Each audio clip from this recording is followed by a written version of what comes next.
They're on their own. Thank you, guys. You guys. All right, again, my name is Keith Wheeler, but for a minute I want you to let me be a pollster like Scott Rasmussen or Zogby or Quinnipiac or those guys. How many of you think that America is on the right track today?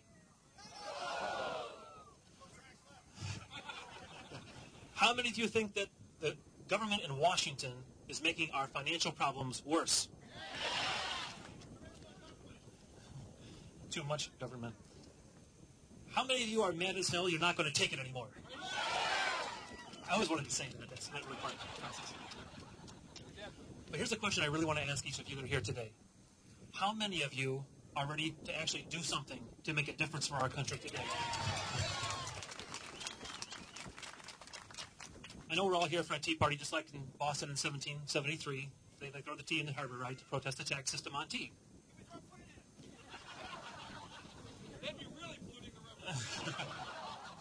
I did not say that for no there. I know some of you came down here to throw tea in the river of some variety to protest the taxes that you are being forced to pay. But to turn it just a little bit, to look at it like the Patriots back in Boston did, to protest a tax that we faced right now, that we face every day, and today especially, we each have to take our paychecks out and throw it into the Fox River. Now, I'm not really ready to do that. I'd rather feed my family than feed the fish. And I think that protests for the sake of protests isn't what we're here for. We're here to make a change in our own behavior, to definitely make a change in the behavior of our leaders. When I was a small boy, I was taught that those same American patriots back in Boston in the 1770s fought against the idea of taxation without representation. They fought a long and difficult war, and we Americans got to elect our representation up until now. What we face right now really is taxation with representation. Just look at the last part of 2008 and early 2009. We have a Congress, and as been mentioned earlier, trying to spend and borrow its way to a national prosperity, which is completely counterintuitive. But that's the same Congress who, by law, requires banks to lend to people who can't afford to make the payments. Then they completely ignore the corruption and mismanagement at Fannie Mae and Freddie Mac, institutions that they created to create a stable housing market. Turn around, they bail out the banks that made the loans they were required to make to people who couldn't make the payments, who didn't make the payments. Then they turn around and they point a finger at Wall Street and say, you guys have incompetent leadership.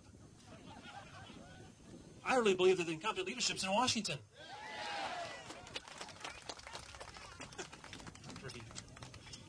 I grew up during the Reagan Revolution. Fun time.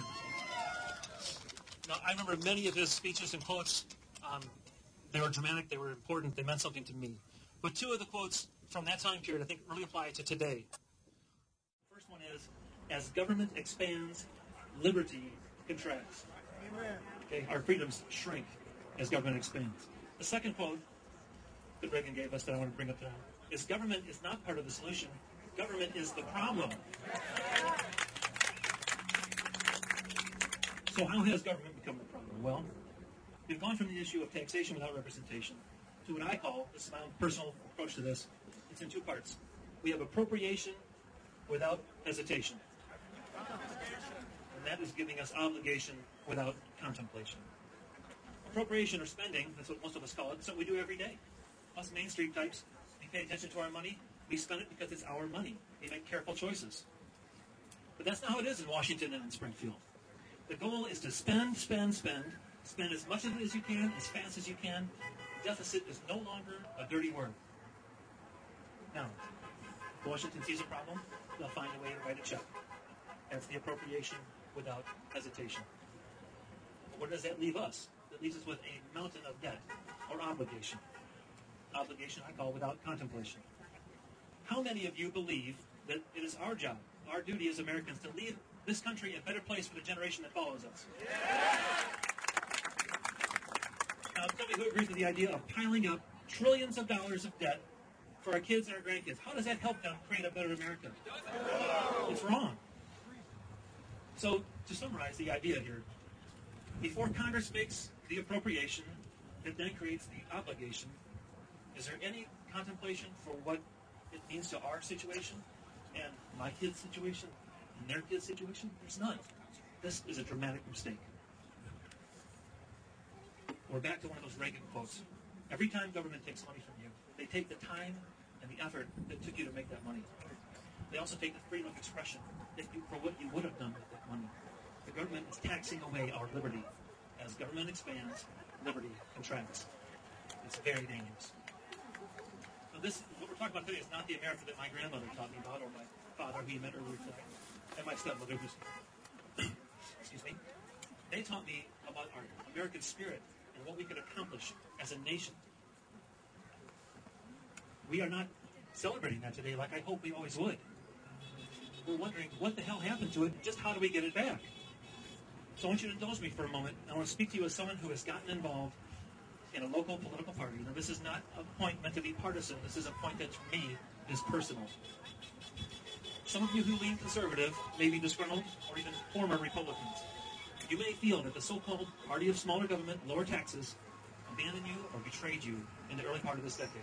I understand that sentiment. I do. Some of you, based on our voting rolls, sat out the last couple of general elections. And I understand that idea of protest or disgust. But here's the effect of that frustration. I hope they're all agreeing with me. If you feel that frustration, apathy, as Lee mentioned, my father mentioned, and Lynn mentioned, protest by apathy only results in total surrender to those who are actively engaged. That's where we found ourselves. We did not get here by paying too much attention and voting too much. So I found myself in a situation where I had a choice. I found myself, to some degree, as I tried to get involved, on the outside of the political party to which I belong. So I made a choice. I could turn away from the party and continue to punish it for all of its transgressions against my ideas and me personally. Or I could get involved and change my party. I bring up political parties because they're a lot like government.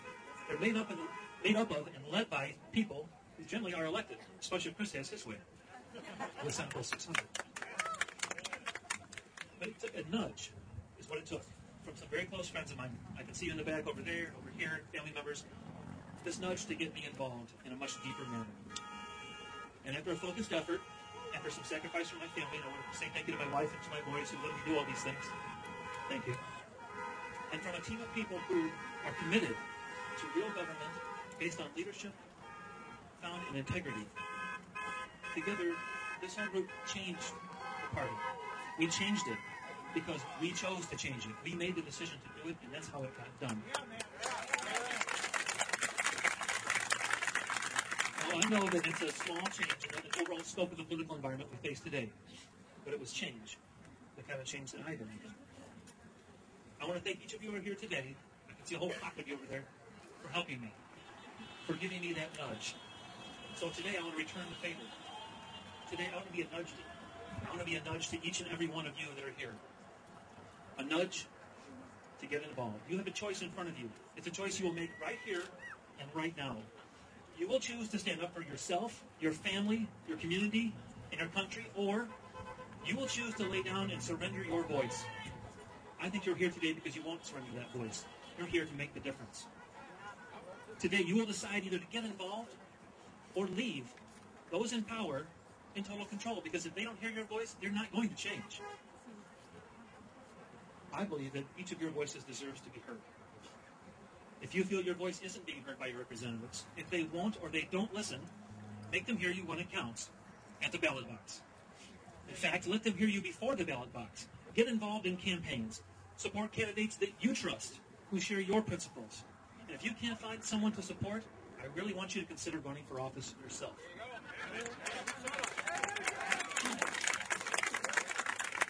Lincoln told us that we are supposed to have a government of the people, by the people, and for the people. It's been rewritten by those in power to say government of the Congress, by the people, being paid for by the people, but for the government. This is not what we planned for. This is not what our country is about. This country was founded to protect and promote the individual rights and liberties of every citizen, and you are that citizen. The price of liberty is what you must be, is that you have to be engaged in the political process, since you are ultimately responsible for your own country. The leadership we need today starts with you. So I want you to stand up for your family, get involved in your government, make your voice heard, and make a difference for our country. Thank you very much.